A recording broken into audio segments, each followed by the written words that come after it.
Hi, my name is Monica Gleiberman, and you're listening to Silence on Set podcast.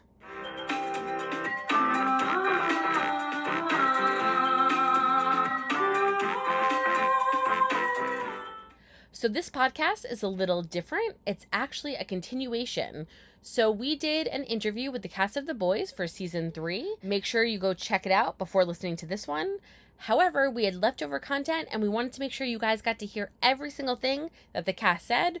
So enjoy the bonus content that includes interviews with all of the cast for The Boys for season 3. What can you guys tease about this season? For the deep, there's some more aquatic life. There's a journey, of him trying to get back in the Seven. There's some we do Herogasm this year, right? Mm-hmm. I think this season is everything you love about The Boys, but even stickier. Characters are more intense. The drama is ratcheted up. The stakes are higher than they've ever been. I think every season gets a little bit more intense and stickier. You'll find a lot of self-discovery for Kimiko. Lots of looking within, facing the mirror, and figuring out what she wants to do with her life. There's certainly some surprises. There is the history reveals itself. There are connections made.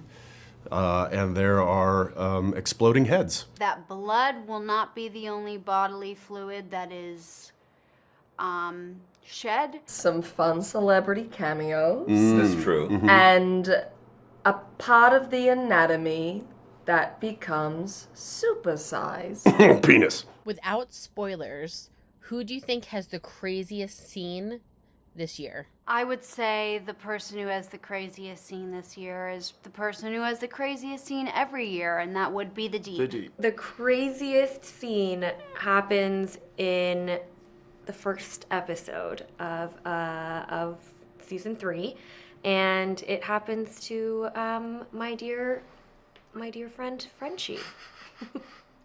Or happens to another character, but he witnesses it, so. He's around. He's around the corner.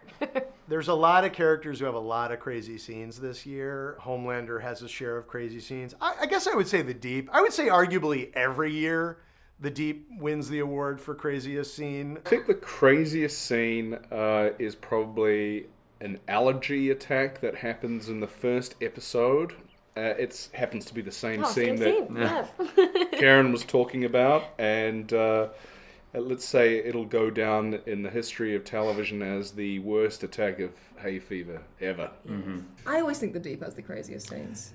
How do the character dynamics between the Soups and the Boys change this season? I think that line becomes far more blurred.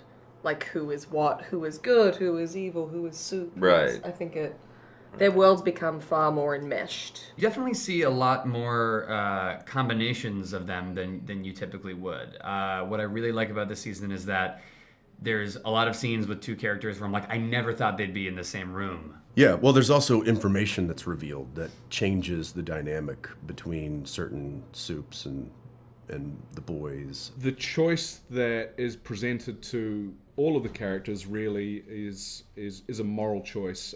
In Butcher, it manifests itself in the decision to take Temp V, and because he does that, he has to deal with the ramifications. But not only does Butcher have to deal with that, everybody does, and everybody has to ostensibly decide which side they're on this season. The dynamics between the Soups and the Boys change in the most major way because, Butcher starts flirting with having superpowers. And for so many seasons, the show had been about the, these underdogs, these powerless regular humans taking on these like extraordinary gods. And so the power disparity was huge. So this season, why it's like really crucially different is Butcher levels the playing field a little bit. But by doing so, he like compromises, all of his morality and all of the reason they're even doing what they're doing. And so it becomes a question of like a means to an end. Is it worth truly becoming the person you hate? Describe Herogasm in one sentence. Herogasm is a superhero orgy. I don't even need a whole sentence. OnlyFans. Yeah, right? It's just I could do it 2 words. Love sausage. In your face. Therapy needed. Avert your gaze, I guess. That's my advice going in. It's definitely going to shock you.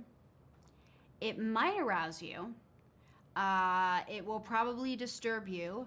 And you can never unsee it.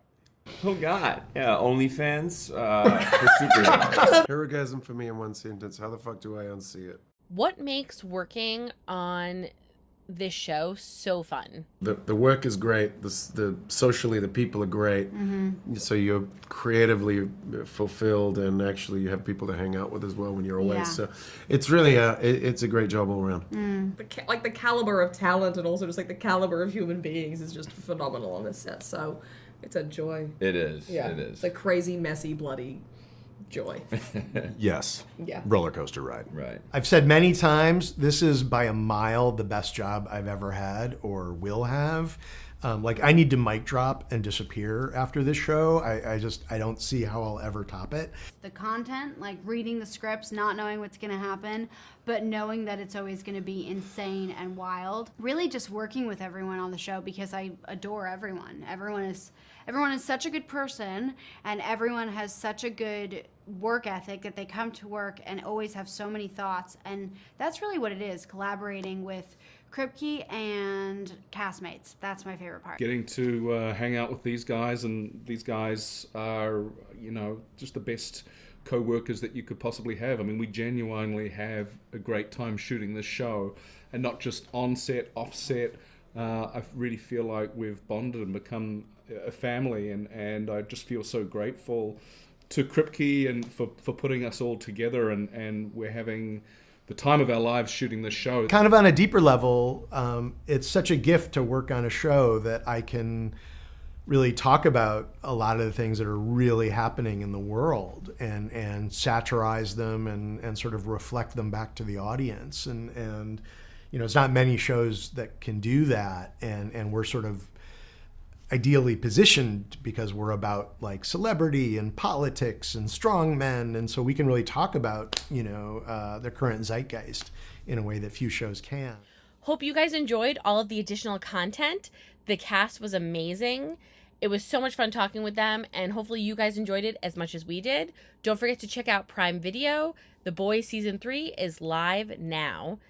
And make sure to keep up to date with all of our podcasts and upcoming episodes. You hit the subscribe button so you're able to keep up to date with our latest episodes. Thank you, guys.